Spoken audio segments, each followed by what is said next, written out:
In today's Our Region's Business Online Extra, we're focusing on the impact of the coronavirus on news organizations across our region. Almost overnight, advertising dried up, and many organizations that had already faced a challenge adjusting to the digital age found themselves without a business model at all. All of this at a time when reliable information about the impact of the pandemic is more important than ever before. Here to explain is Andrew Conte, the director of the Center for Media Innovation at Point Park University. CMI is partnering with the Allegheny Conference and WPXI TV to produce Our Region's Business during the crisis. And welcome, Andy. Good to see you. Yeah, thanks for having me on, Bill. Yeah, and thank you as well for all the support everybody at the CMI and Point Park have given us, and the partnership that's enabled us to keep Our Region's Business and these other digital extras on the air and online as well. Yeah, thanks for having us on. We've been so pleased to be able to keep Our Region's Business going and to keep that community conversation happening.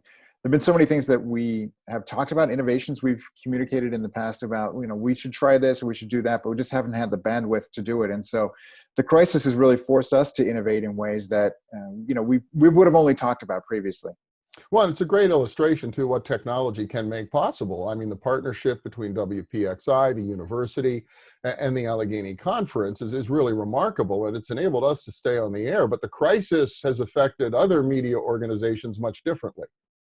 No, that's absolutely true. And that's one of the things that I've been really concerned about as a media leader in the region is that news organizations are seeing their news clicks and interest higher than ever. People are tuning into the news, they're watching, they want to find out what's going on. And at the same time, revenues have disappeared almost overnight. So a lot of these news organizations are really struggling. We've seen the Pittsburgh Catholic, which was the nation's oldest Catholic newspaper, went out of business and all 10 employees were laid off. The Tribune Review's laid off 35 employees. Pittsburgh Magazine's laid off most of their editorial staff.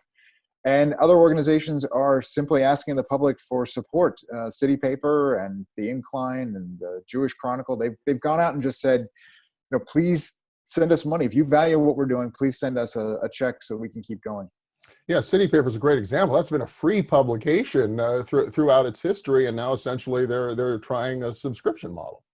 Yeah, I was surprised. It was about a month ago, mid-March, whenever City Paper put a message out saying, we are struggling and we want you to join us as a member. And I did a tongue-in-cheek column I write for Next Pittsburgh, and I wrote about how I thought City Paper was always too cool for me and too edgy for me, but now they needed me as a member. So I went ahead and sent in my money. And I think that's one of the key things that we need to keep in mind during this crisis is that if there are news outlets that you value, you need to support them if you can. Obviously, there are people that have lost their jobs and are struggling, but there are many other people in the region that have the ability to support.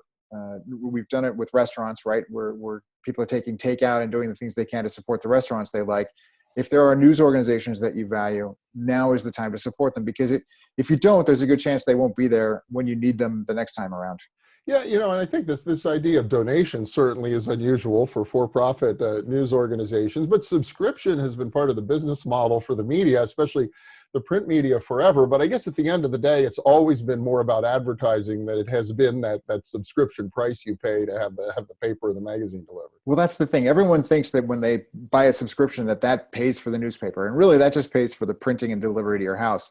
What's covering all the other costs are the advertising. And so what happened with the crisis was, as long as there are no longer events happening, restaurants aren't open, people aren't advertising. And so advertising revenue just disappeared. And in some cases, it was 70 to 85% of the revenue at these news organizations just disappeared overnight. And so we've seen some places laying off employees to try to push things down the road so that when the pandemic ends, they can come back. We've seen other organizations that were struggling already, and this just pushed them over the brink.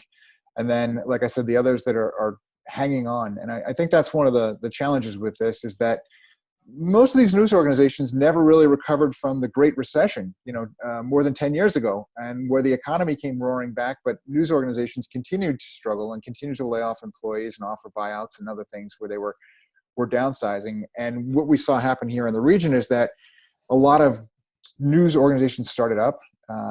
There were people like Ann Belzer who took the buyout at the Post-Gazette, where she was a reporter, and she ended up starting East End Print. And then there's down in the Mon Valley, you've got four businessmen who took the old Valley Independent, which used to be a Tribune Review product, and they started the Mon Valley Independent.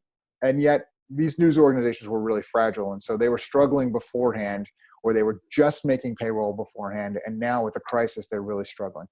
That's a no. It's a really good point, and a real challenge. And at a time when quality information at the international, national, regional, local level has never been more important. Well, that's the paradox, is that most of these news organizations are seeing more clicks than ever before, but there aren't the advertisers there. And then they're concerned that whenever the pandemic ends and the advertisers all come rushing back in with all these events that have been postponed, they won't have the space to reap as much of the benefit as they can. Once those ad dollars are lost during the crisis, they're gone for forever. They never come back. Hmm.